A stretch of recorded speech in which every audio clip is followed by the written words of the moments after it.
Hi, welcome to today's video. It's been a while since I have recorded a webinar, but I thought I wanted to give you a special treat this week.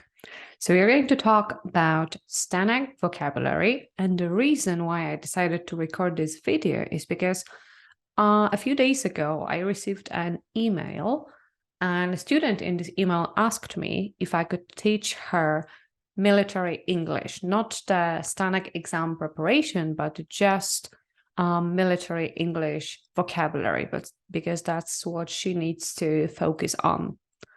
And this was the moment when I realized that maybe military English teacher, as I like to call myself, is not the most appropriate word, because I'm actually a STANAG teacher, SLP teacher, JFLT teacher, but not necessarily just military English teacher. So I had some reflections on that, and I wanted to share with you what, in my opinion, is STANAG vocabulary, how much of the military English is there in the STANAG vocabulary, and how to prepare for the exam, exactly focusing on the vocabulary aspect. Because we usually focus on 4 skills, and vocabulary is present in all of them, obviously. So let's get started. So the first question that I have for you is, I would like you to ask yourself, what do you find the most challenging about learning vocabulary? And if you feel like sharing those thoughts with me, send me an email, feel free to comment, because I would really like to hear your thoughts. Okay, in order to know how to help you in the best way possible. Obviously, we're talking about that in the context of the exam preparation, but also in general when we're learning the vocabulary. All right, and we're going to answer this question. How much military vocabulary do you actually need to know in order to prepare for the STANAG exam? So we're going to be very specific here and analyze some exam tasks. All right, so let's start with the speaking part. As you probably know, STANAG, SLP, JFLT exams, they look slightly differently in different countries. So I will be talking about them collectively, sometimes specifically referring to one type of exam in a certain country. For example, in the speaking part, there is the self-presentation / interview part, where examiners ask you a lot of details about yourself and what kind of military vocabulary you may come across in this part. For example, you might be asked to describe a vehicle that you use at work.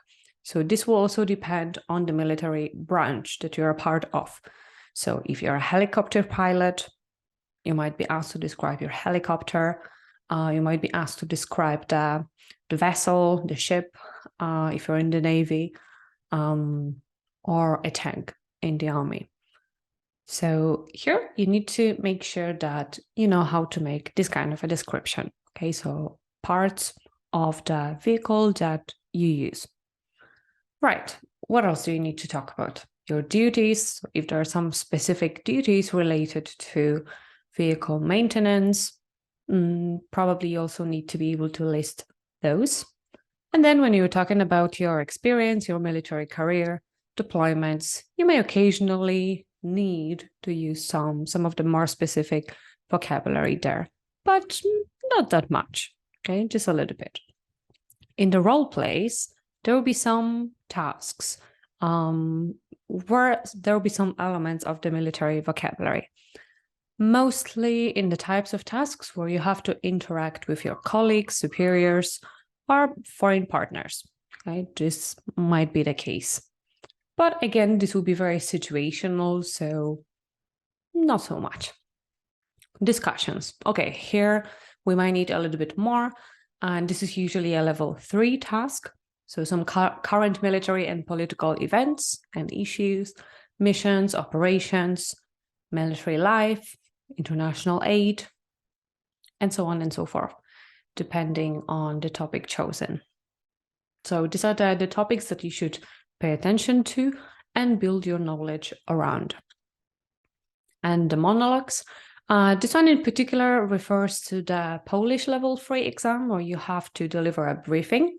So here you might need to use vocabulary related to equipment, security, transport, incidents, and so on.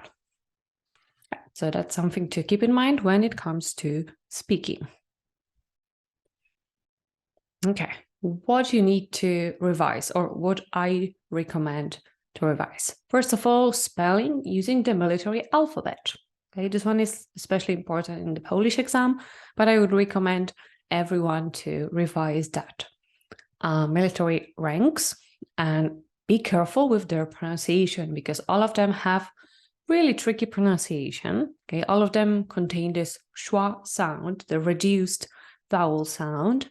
So there might be some surprises, right? They look like easy words to pronounce, but they're not that easy, especially the word colonel.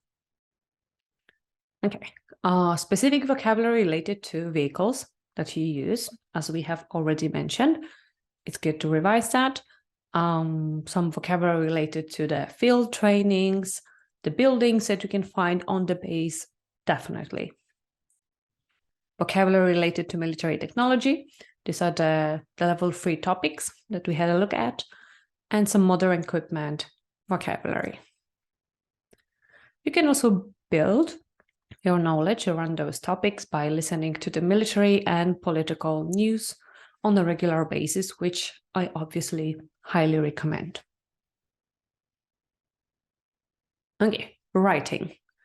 Now, in the writing part, you may find some elements of the military vocabulary, especially in the reports and memoranda.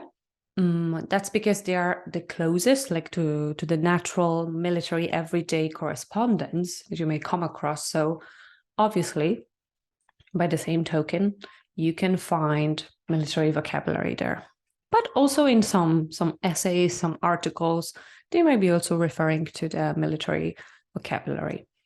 So level 2, typically situational reports, level 3, analytical reports, and some essays. So what you need to revise? Revise vocabulary related to the shooting range, fire drills, training, and security measures. Okay, the most important when it comes to reports. A tip, make a list of some potential problems. Okay, what may happen during a military exercise? You know it more than anyone else, or on maneuvers, some tasks that are carried out, some skills that are necessary. This will help you a lot when writing a report. You will not have to start from scratch because you already have a base with some ideas. Here are some sample topics. I think this one's come from the Polish exam. So there is a report which says you took part in an international field training event abroad. During the parachute jump practice, some things went wrong. One soldier got hurt, several landing out of zone. In your report about the training, include the following parts: time, date, exact task of the paratroopers, detailed description of how the accident happened, reasons why it happened, and recommendations for the future. So if you think about it, initially you may freak out thinking, oh my God, I'm not a specialist in like parachute jumps. I don't know parts of the parachute. This might not be your branch, right? Like you might not be familiar with that in details in English. So if we analyze the task, is it actually necessary to know different parts of a parachute? I don't think so. We can describe how the incident happened without using a single word of a part of a parachute, right? Like we can say that it was because of the weather conditions, for example. We can be smart about it. Try not to get yourself in trouble. So try to focus on what you know and not what you don't know. Okay? Because it's really easy to write this essay without using specialist vocabulary. In that case, mostly parts of a parachute. And in the second task, soldiers from your unit have taken part in a military exercise organized by your counterpart unit in Germany. you have been asked by the organizers of the exercise to send them your comments on it. We have to thank, describe how your soldiers benefited from the exercise, and what else should be included in the future. Again, it's about the military exercise, but we can focus on really down-to-earth tasks. We don't have to use any specialist vocabulary. We can focus on simple tasks and skills. And here you have a few more examples of the tasks. Here we have a memorandum, we have a report, and we have an essay. So the essay refers more like to the military technology, as you can see. So in my opinion, in all of those cases, you don't need to use specialist vocabulary. You can focus on other aspects of it. For example, in the essay, if we have a look at it, it focuses more on the moral aspect of it. So we can lead our narration around that rather than referring to different parts of drones. So after we have analyzed a few of those tasks, do you think that you can complete these tasks without using specialist military vocabulary? I would say you can. I think it's absolutely possible, which doesn't mean that I want to discourage you from learning the military vocabulary. Absolutely not. I just don't want you to think that not being a vocabulary expert in that area, not studying a list of words, knowing every single word in the military English can stop you from achieving a good level on the exam. And actually, other things should be your priority rather than learning lists of words or all of the parts of all of the possible vehicles. Okay, but for sure, it doesn't hurt to learn some of it. Okay, I also wanted to mention some, well, it's a part of vocabulary because these are some acronyms that are worth knowing, in my opinion. I have seen them a lot in the exam tasks as well, or in some reading and listening tasks. So I encourage you to take a look at those acronyms and to make sure that you know them. And a few tips of what not to do, how not to learn vocabulary.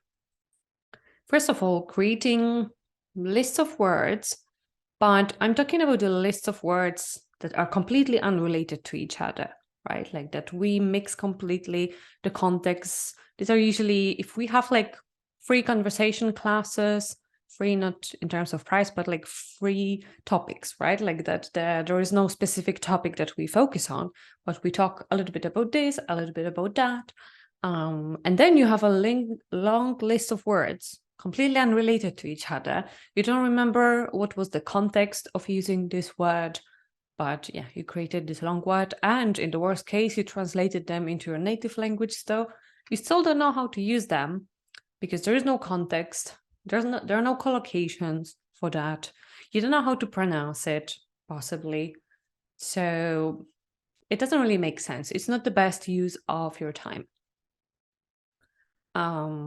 You can see here this picture with a green owl. So probably some of you know it. This is the symbol of Duolingo. And I do not really encourage you to rely too much on the vocabulary learning apps. I don't think they're as great as they're trying to present them.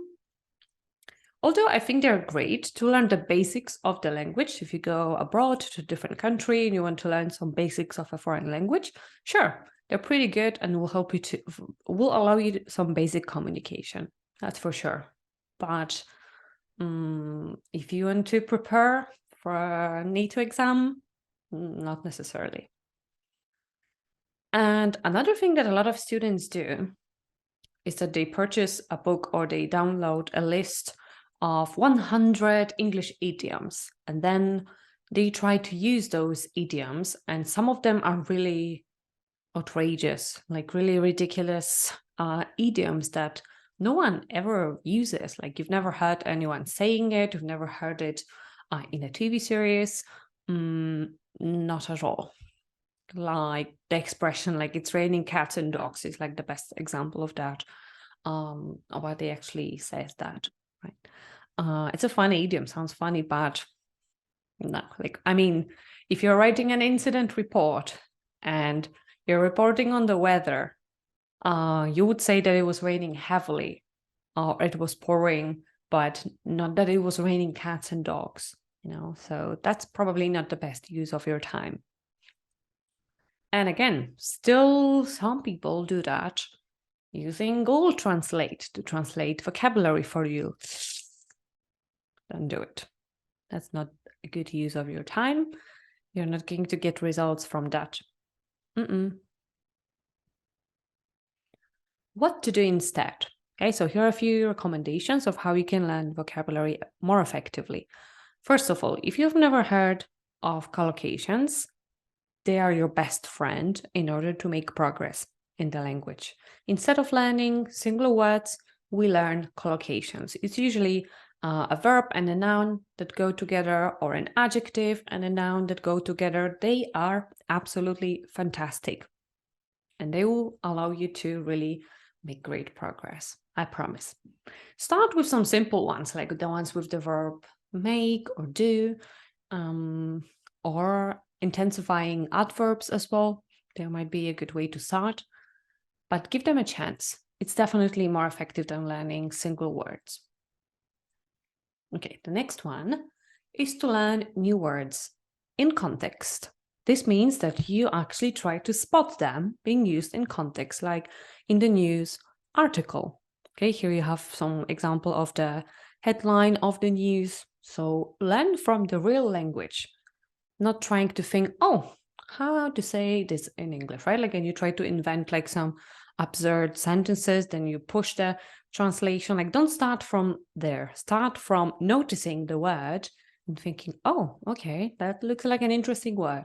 First, try to understand it from the context, and then support yourself with the dictionary. Okay.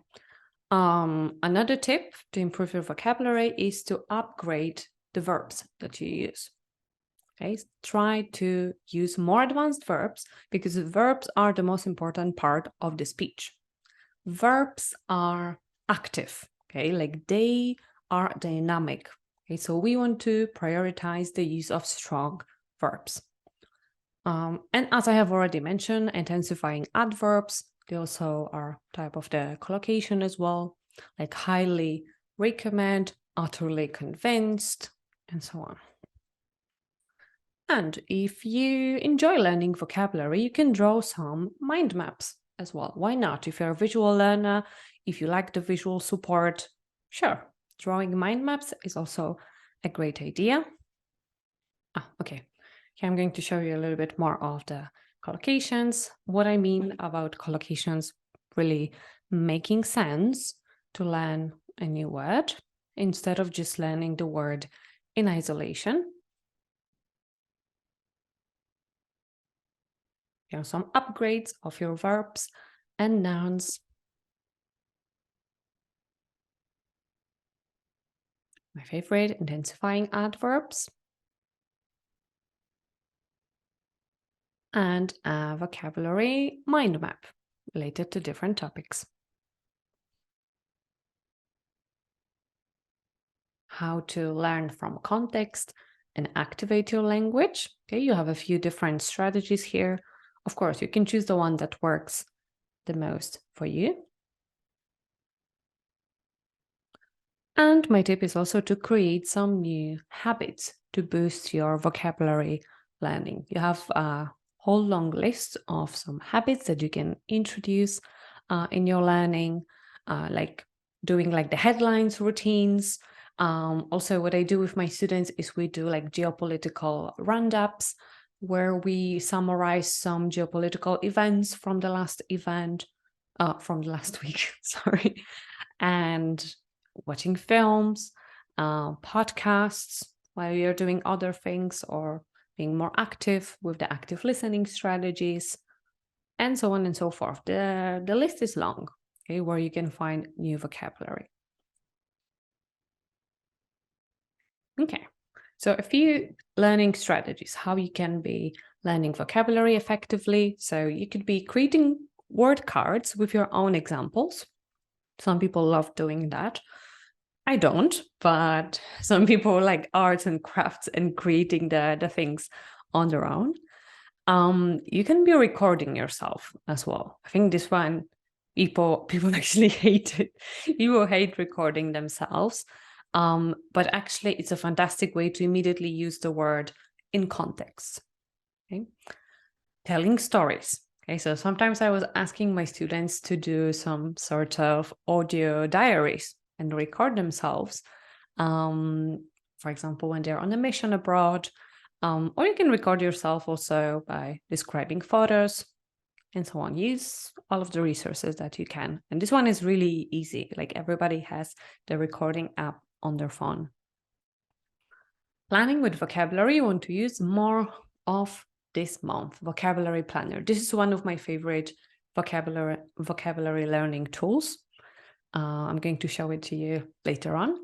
And this is basically a list. It doesn't have to be anything fancy. It can be in your notebook, it can be a PDF, but this is a list of words that you intentionally try to use more of in your speaking or writing as well. And what works the best for me is to have some funny or silly associations with the words. This just works wonder. The more I have like a silly association, the better I remember a word. Okay, so you may want to give it a try as well. And you can be also creating your own vocabulary quizzes by using Quizlet app. It's free, and why not? You can personalize it 100%. I think it's also a good way to learn new vocabulary. Okay, and as I said, I will recommend a few tools. So some dictionaries. My favorite one is Word Reference Dictionary. My second favorite one is the Macmillan Collocation Dictionary. I love it. And a few other dictionaries that you may want to test. When it comes to some online tools, Youglish is a fantastic one. It's this one here. This is where you can hear the words used in context. Fantastic. And they send you to some YouTube videos where a person is using it in a natural situation. So you can hear the context and also the pronunciation of the word. So yeah, here is the PDF of the vocabulary planner. And some books that I find really useful when it comes to the vocabulary. Flash on English for the Armed Forces. This one is the basic one when you're just starting. And this one is English Collocations in Use, one of my favorite books. Right, and nowadays we have a lot of extra tools, artificial intelligence available. And how can we use artificial intelligence, especially ChatGPT, the one that is the most popular nowadays, to learn vocabulary? Well, you have a lot of options here because you can ask ChatGPT for synonyms and antonyms of words that you already know. You can even ask it like, make it more advanced, right? Like, so if it comes up with some options, you can challenge it to make it more advanced. It will help you to expand your vocabulary, find some alternative words to the ones that you tend to overuse. You can ask the ChatGPT to make this kind of list of vocabulary and collocations related to global conflicts or any other topic that you want to cover. And it makes a fantastic list, but they are not just random words lists. They are words related to a specific topic. So it makes more sense. And then you can follow up this by asking ChatGPT to create vocabulary exercises for you with those. You can say, ChatGPT, can you create me a gap filling exercise with those words? And it will put them in context, in sentences, and you have to fill the gaps. That's really great. You can also ask ChatGPT for collocations of words related to a particular topic. Like you can see here, the ones that are related to global conflicts. It could be more of collocations rather just the vocabulary related to it. And yeah, as I said, the exercises. Right, so I hope that you found it useful and that you have learned something. Let me know what is your biggest takeaway from today's webinar. What is the new tool that you're going to give a try?